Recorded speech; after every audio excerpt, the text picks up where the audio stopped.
ബഹുമാനപ്പെട്ട ഷൈജു അച്ഛൻ, പ്രിയ നിറഞ്ഞ സഹോദരങ്ങളെ, വാത്സല്യം നിറഞ്ഞ കുഞ്ഞുങ്ങളെ, വിശുദ്ധ നൊയിമ്പിലേക്ക് പ്രവേശിക്കുന്നതിന് മുമ്പുള്ള ആദ്യത്തെ ഞായറാഴ്ചയിലേക്ക് നാളെ നാം എല്ലാവരും കടക്കുകയാണ്.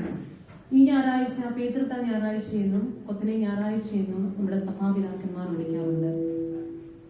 സാധാരണ ക്രിസ്ത്യാനികളായി നമ്മളെ സംബന്ധിച്ചിടത്തോളം ഈ ദിവസം എന്നത് നമുക്ക് ഇഷ്ടമുള്ള ആഹാര സാധനങ്ങൾ വയറു നിറയെ ഒരുപക്ഷെ നമുക്ക് ആവശ്യത്തിനധികമായി കഴിച്ച് അത് ആഘോഷിക്കുക എന്നൊരു നിലയിലേക്ക് നാം കടന്നു വന്നിരിക്കുന്നു. എന്നാൽ എന്താണ് സഭാപിതാക്കന്മാർ ഈ ദിവസം കൊണ്ട് ഉദ്ദേശിക്കുന്നത്? അത് മനസ്സിലാക്കണമെങ്കിൽ ഈ പേതൃത്വ എന്ന വാക്കിന്റെ അർത്ഥം എന്തെന്ന് മനസ്സിലാക്കണം. പേതൃത്വ എന്ന വാക്ക് പേതൃ എന്ന ഒരു സിറിയ പദത്തിൽ നിന്നുമാണ് ഉണ്ടായിരിക്കുന്നത്. അതിന്റെ അർത്ഥം ടു ലുക്ക് ബാക്ക്, ഒന്ന് തിരിഞ്ഞു നോക്കുക, to reconcile. The meaning of the word പേതൃത്വ means to look back, to reconcile. നാം ഇങ്ങോട്ടാണ് തിരിഞ്ഞു നോക്കേണ്ടത്. നാം ആരോടാണ് വിരഞ്ജനപ്പെടേണ്ടത്? ദൈവവുമായുള്ള ബന്ധത്തിലുണ്ട്, നമ്മുടെ സഹോദരങ്ങളുമായുള്ള ബന്ധത്തിലുണ്ട്, വ്യക്തിപരമായ നമ്മുടെ ബന്ധങ്ങളിലുണ്ട്. ഒരു തിരിഞ്ഞോട്ട് നടത്തി എങ്ങനെയാണ് നമ്മുടെ കുടുംബ പങ്കാളിയോട് നമുക്കുള്ള ബന്ധം, നമ്മുടെ കുഞ്ഞുങ്ങളോട് നമുക്കുള്ള ബന്ധം, നമ്മുടെ സഹോദരങ്ങളോട് നമുക്കുള്ള ബന്ധം, ഈ ബന്ധങ്ങളിലേക്കെല്ലാം ഒന്ന് തിരിഞ്ഞോട്ടം നടത്തി അതിലെന്തെങ്കിലും ഒരു വീഴ്ച വന്നിട്ടുണ്ടോ എന്ന് മനസ്സിലാക്കി, വന്നിട്ടുണ്ടെങ്കിൽ അതിലൊരു മാറ്റം വരുത്തണം എന്നാണ് ഈ ദിവസം നമ്മെ ഓർപ്പിക്കുന്നത്. നമ്മുടെ ബന്ധങ്ങളിൽ മാറ്റം വരുത്താതെ വിശുദ്ധ നൊയിമ്പ് നോക്കിയിട്ട് ഒരു പ്രയോജനവുമില്ല. കാരണം വിശുദ്ധ വേദപുസ്തകത്തിൽ ഇപ്രകാരം എഴുതിയിട്ടുണ്ട്, നിന്റെ സഹോദരനോട് ക്ഷമിക്കുവാൻ സാധിക്കാത്തവന് ദൈവത്തിനും ക്ഷമിക്കുവാൻ സാധിക്കുകയില്ല എന്ന്. ഇതിന്റെ അർത്ഥം മനസ്സിലാക്കിയാണ് നമ്മുടെ സഭാപിതാക്കന്മാർ നമ്മളിപ്പോൾ ആഘോഷിച്ച ശുഭകോന ശുശ്രൂഷ, അതായത് സമാധാനത്തിന്റെ ശുശ്രൂഷ, റിക്കൺസിലേഷന്റെ ശുശ്രൂഷ ഒക്കെ ആഘോഷിച്ചത്. പ്രാർത്ഥനയുടെയും നോമ്പിന്റെയും യാമപ്രാർത്ഥനകളിൽ നമ്മുടെ പിതാക്കന്മാർ ഇപ്രകാരം രേഖപ്പെടുത്തിയിട്ടുണ്ട്, പ്രാർത്ഥന എന്നത് ദൈവത്തിന്റെ അടുക്കിലേക്ക് കടന്നു ചെല്ലുവാനുള്ള ഒരു ഏണിയാണെങ്കിൽ നോമ്പും ഉപവാസവും എന്നത് ദൈവത്തിന്റെ അടുക്കിലേക്ക് കടന്നു ചെല്ലുവാനുള്ള ചിറകുകളാണ്. If prayer is like a ladder to reach God, Lent and fasting is like they are like wings to reach God. എങ്ങനെയാണ് നമുക്ക് ദൈവത്തിന്റെ അടുത്തേക്ക് പറന്നു ചെല്ലാൻ സാധിക്കുന്നത്? ഈ നോമ്പിലും പ്രാർത്ഥനയിലും കൂടെ. എന്താണ് നമ്മൾ നോമ്പിൽ ചെയ്യുന്നത്? നമുക്ക് ഇഷ്ടമുള്ള ചില ആഹാര സാധനങ്ങൾ വേണ്ട എന്ന് വെക്കുമ്പോൾ, നമുക്ക് ഇഷ്ടമുള്ള ചില കാര്യങ്ങൾ വേണ്ട എന്ന് ചെയ്യുമ്പോൾ നമ്മൾ നമ്മുടെ ഇന്ദ്രിയങ്ങളെയാണ് ജയിക്കുന്നത്. കഴിഞ്ഞ ആഴ്ച ജോർജി ഇവിടെ പ്രസംഗത്തിൽ സൂചിപ്പിച്ചു 3 തരത്തിലുള്ള പാപങ്ങൾ. കുഞ്ഞുങ്ങൾ ആരെങ്കിലും ഓർക്കുന്നുണ്ടോ? എന്താണ്? എനിവൺ? നമ്മൾ 3 കാര്യങ്ങൾ, 3 ടെസ്റ്റിനെ ഓവർകം ചെയ്യണമെന്ന് ജോർജി കഴിഞ്ഞ ആഴ്ചയോട് സൂചിപ്പിച്ചു. Any children from Sunday school? The lust of eyes, അടുത്തത് the lust of body, അടുത്തത് the pride of body.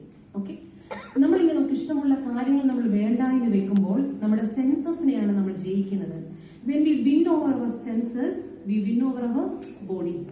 When we win over our body, we can look over our body. നമുക്ക് മറ്റുള്ളവരെ കാണാൻ സാധിക്കും, മറ്റുള്ളവർ എങ്ങനെയാണ് ചിന്തിക്കുന്നത്, മറ്റുള്ളവരുടെ കാഴ്ചപ്പാട് എന്താണെന്ന് നമുക്ക് മനസ്സിലാക്കാൻ സാധിക്കും.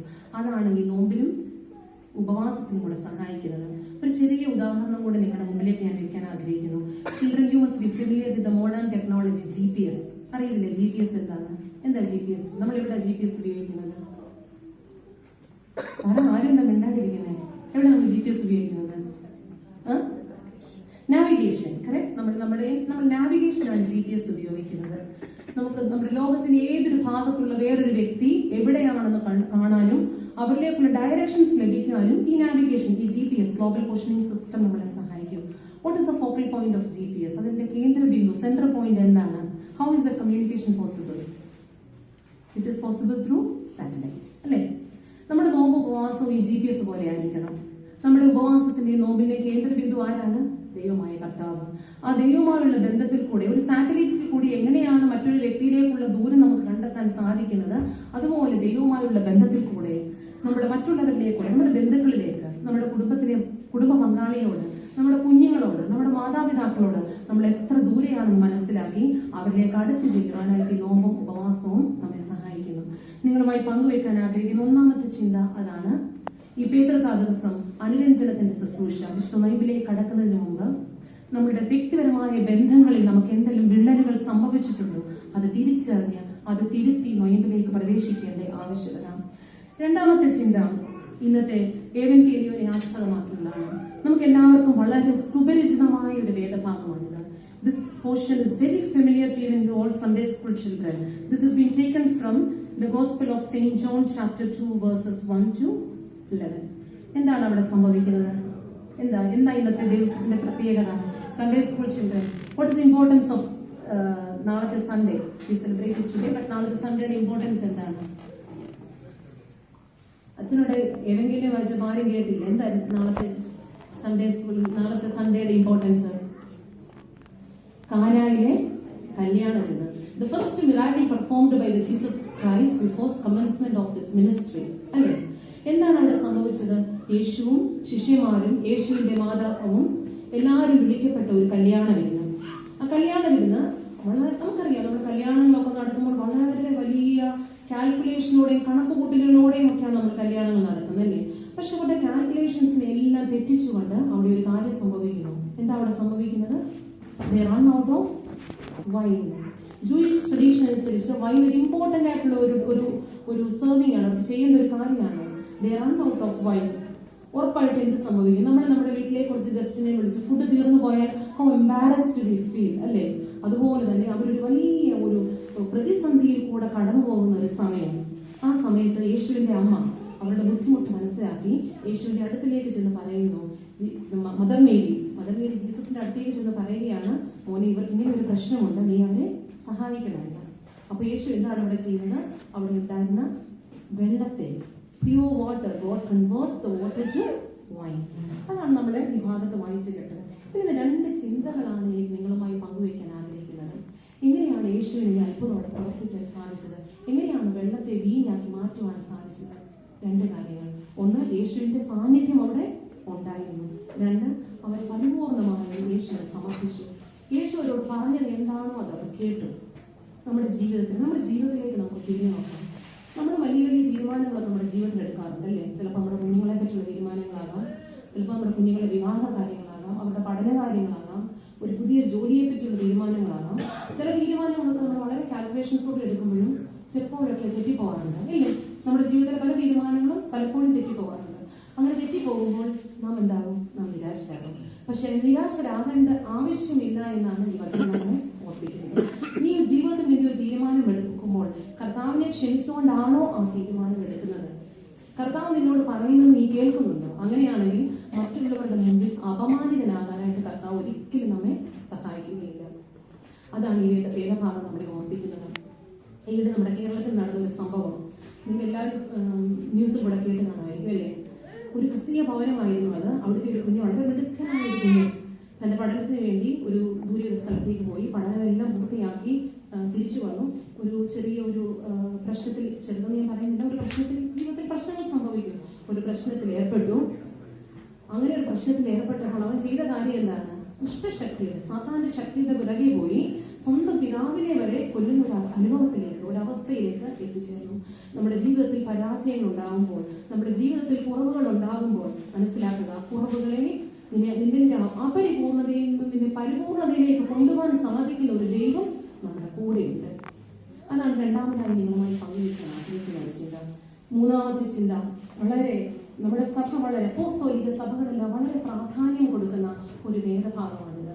വിശുദ്ധ മാതാവിന്റെ മധ്യസ്ഥത നമുക്കിവിടെ കാണുവാൻ സാധിക്കും. വീഞ്ഞ് തീർന്നുപോയി എന്നറിഞ്ഞ് പരിശുദ്ധ മാതാവ് തന്റെ മകന്റെ അടുത്തേക്ക് ചെന്ന് പറയുകയാണ്, മകനെ, ഇവരിങ്ങനെ ഒരു പ്രതിസന്ധിയിൽ പെട്ടിരിക്കുന്നു, നീ അവനെ സഹായിക്കണമെന്ന്. നമ്മുടെ ജീവിതത്തിലെ ഓരോ പ്രശ്നങ്ങളും പരിശുദ്ധ മാതാവ് കണ്ടുകൊണ്ടിരിക്കുകയാണ്. പരിശുദ്ധ അമ്മ തീർച്ചയായും നമുക്ക് ഓരോരുത്തർക്കും വേണ്ടി മധ്യസ്ഥത അപേക്ഷിച്ചുകൊണ്ടിരിക്കുകയാണ്. പക്ഷെ നിർഭാഗ്യവശായി എന്ന് പറയട്ടെ, നാം എല്ലാവരും അടയാളങ്ങളുടെ പിന്നാലെ ഓടിക്കൊണ്ടിരിക്കുകയാണ്, അല്ലേ? ജീവിതത്തിൽ ഒരു പ്രശ്നം ഉണ്ടാകുമ്പോൾ ഇതിനോട് പരിഹാരം എനിക്ക് വെള്ളാങ്കണ്ണി പള്ളിയിൽ പോയാലാണോ കിട്ടുന്നത്, അതോ മറ്റൊരു പള്ളിയിൽ പോയാലാണോ കിട്ടുന്നത്? അങ്ങനെ അടയാളങ്ങളുടെ പിന്നാലെ ഓടിക്കൊണ്ടിരിക്കുകയാണ്. പക്ഷെ ഇത് രണ്ടാമത്തെ ഒരു ഭാഗമുണ്ട്. അതാണ് എന്നെ ഏറ്റവും സ്പർശിച്ചത്. പരിശുദ്ധ മാതാവ് ശിഷ്യന്മാരോട് ആവശ്യപ്പെടുന്നുണ്ട്, നിങ്ങളോട് എന്താണോ പറയുന്നത് അത് നിങ്ങൾ അനുസരിക്കുക. എപ്പോഴാണ് യേശുവിന് ആ വെള്ളത്തെ വീഞ്ഞാക്കാനായിട്ട് സാധിച്ചത്? മാതാവ് പറഞ്ഞതുകൊണ്ട് മാത്രമല്ല യേശു അതിനെ വീഞ്ഞാക്കിയത്. ഉറപ്പായിട്ടും മാതാവിന്റെ മധ്യസ്ഥതയ്ക്ക് അതിൻ്റെതായ പ്രാധാന്യമുണ്ട്, അതിനെ നമ്മൾ തള്ളി പറയുന്നില്ല. കാരണം അവിടെ യേശു പറയുന്നുണ്ട്, എന്റെ സമയം ഇതുവരെ വന്നിട്ടില്ല. What is the Jesus reply to Mother Mary? When Mother Mary is informing Jesus about that they have run out of water, Jesus is telling to Mother Mary, my hour hasn't come yet. എന്റെ സമയം ഇതുവരെ വന്നിട്ടില്ല. അത് അറിഞ്ഞിട്ടും കൂടെ തന്റെ മാതാവിന്റെ അപേക്ഷ തള്ളിക്കളയുന്നില്ല. ഈ ഒരു വേദഭാഗമാണ് വിശുദ്ധ മാതാവിന്റെ മധ്യസ്ഥതയ്ക്ക് നമ്മുടെ സഭ വളരെ ഇമ്പോർട്ടൻസ് കൊടുക്കുന്ന ഒരു വേദഭാഗമാണ്. പക്ഷെ ഇതിന് രണ്ടാമത്തെ ഭാഗം മാതാവ് അവരോട് പറയുന്നുണ്ട്, അവൻ നിങ്ങളോട് എന്താണോ പറയുന്നത് അത് നിങ്ങൾ അനുസരിക്കണം. അപ്പോഴാണ് അവർക്ക് യേശുവിന് അത്ഭുതം അവിടെ പ്രവർത്തിക്കുവാനായിട്ട് സാധിച്ചത്. നമ്മുടെ ഭാഗത്തു നിന്ന് നമ്മൾ ചെയ്യേണ്ട ചില കാര്യങ്ങളുണ്ട്. അത് ചെയ്യാതെ അത്ഭുതങ്ങളുടെ പിറകെ പോയാൽ നമ്മുടെ ജീവിതത്തിൽ അത്ഭുതങ്ങൾ സംഭവിക്കുമോ? ഇല്ല. അതാണ് നിങ്ങളുമായി പങ്കുവെക്കുവാനായിട്ടുള്ള രണ്ടാമത്തെ വേദഭാഗം. പ്രിയപ്പെട്ടവരെ, നമ്മൾ ഒരു വിശുദ്ധ നൊയിമ്പിലേക്ക് കടക്കുകയാണ്. അച്ഛൻ സൂചിപ്പിച്ചതുപോലെ ഒരു വലിയ പോരാട്ടത്തിലേക്കുള്ള കടക്കലാണ് നമ്മൾ സൂചിപ്പിക്കുന്നത്. ഈ നോമ്പ് നമസ്കാരവും ഈ നോമ്പുകാലം നമ്മുടെ ജീവിതത്തിലെ ചില കാര്യങ്ങൾ സാധിച്ചെടുക്കാൻ വേണ്ടി മാത്രമുള്ളതായി മാറരുത്. ചിലപ്പോൾ നമ്മൾ പ്രാർത്ഥിക്കും, നമ്മുടെ കുഞ്ഞുങ്ങൾക്ക് നല്ല മാർക്ക് കിട്ടാൻ വേണ്ടിയായി നോമ്പ് നോക്കിയത്, എന്റെ കുഞ്ഞിന് നല്ല ജോലി കിട്ടാൻ വേണ്ടി നോമ്പ് നോക്കിയത്. അങ്ങനെ ആയിത്തീരരുത്. ഒരു ഗുണവും ഒരു മണവും ഒരു രുചിയും ഇല്ലാത്ത വെള്ളത്തെ മണവും ഗുണവും നിറവും മറ്റുള്ളവർക്ക് ആനന്ദവും പകരുന്ന വീഞ്ഞാക്കി മാറ്റുവാൻ ദൈവത്തിന് സാധിച്ചെങ്കിൽ നമ്മളെ ഓരോരുത്തർക്കും ചിലപ്പോൾ ഈ ലോകത്തിൽ നമുക്കൊരു വിലയും തരത്തില്ലായിരിക്കും. മറ്റുള്ളവരുടെ മുമ്പിൽ നമ്മൾ അപമാനിക്കപ്പെട്ടവരായിരിക്കും, ഒരു വിലയില്ലാത്തവരായിരിക്കാം. ഒരു വെള്ളത്തിന്റെ അവസ്ഥയിലുള്ള നമ്മളെ ഒരു വീഞ്ഞിന്റെ അവസ്ഥയിലേക്ക് ഈ നോമ്പ് കഴിയുമ്പോൾ മാറ്റിയെടുക്കുവാനായിട്ട് കർത്താവിന് സാധിക്കും. അതിന് നമ്മൾ പരിപൂർണമായും ദൈവത്തിലേക്ക് സമർപ്പിക്കണം. കൊച്ചു കുഞ്ഞുങ്ങളോട് എനിക്ക് പറയാനുള്ള ഒരു കാര്യം ഇത് തന്നെയാണ്. When we are standing here, when we are standing at this Petrus Sunday, the message that Petrus Sunday is giving you to reconcile with the relationship that you have, the relationship that you share with your siblings, the relationship that you share with your parents, the relationship that you share with God, the relationship that you share with all your fellow beings. There is a need for the reconciliation. Second thing I would like to remind you, ദൈവത്തിന്റെ മുമ്പിൽ നമ്മളെ സമർപ്പിക്കണം. Sometimes there must be some situations in your life where you feel embarrassed of the decisions that you have taken. പക്ഷേ എപ്പോഴും God is with you. God is with you. നിങ്ങളെ ഒരു അൺകംപ്ലീറ്റ്നെസ് ഫീലിംഗിൽ നിന്നും നിങ്ങളെ ഒരു കംപ്ലീറ്റ്നെസ് ഫീലിംഗിലേക്ക് കൊണ്ടുപോകാൻ സാധിക്കുന്ന ദൈവം നിങ്ങളുടെ കൂടെയുണ്ട്. 3, വിശുദ്ധ മാതാവിന്റെ മധ്യസ്ഥ പ്രാർത്ഥന. The intercession of Mother Mary is with you. പക്ഷെ അത് മാത്രം നമുക്ക് പോരാ. അതിന്റെ കൂട്ടത്തിൽ മാതാവും വിശുദ്ധന്മാരും നമ്മളോട് പറയുന്നത് പോലെ ദൈവത്തിന്റെ സ്വരം കേൾക്കുവാൻ നമുക്ക് സാധിക്കണം. വിശുദ്ധ വചനം ഇതിന് നിങ്ങളെ സഹായിക്കട്ടെ എന്ന് പ്രാർത്ഥിച്ചുകൊണ്ട് ഞാൻ നിർത്തുന്നു. ബഹുമാനപ്പെട്ട ഷൈജു വെച്ച് ഈ അവസരം എനിക്ക് തന്നതിനുള്ള നന്ദി.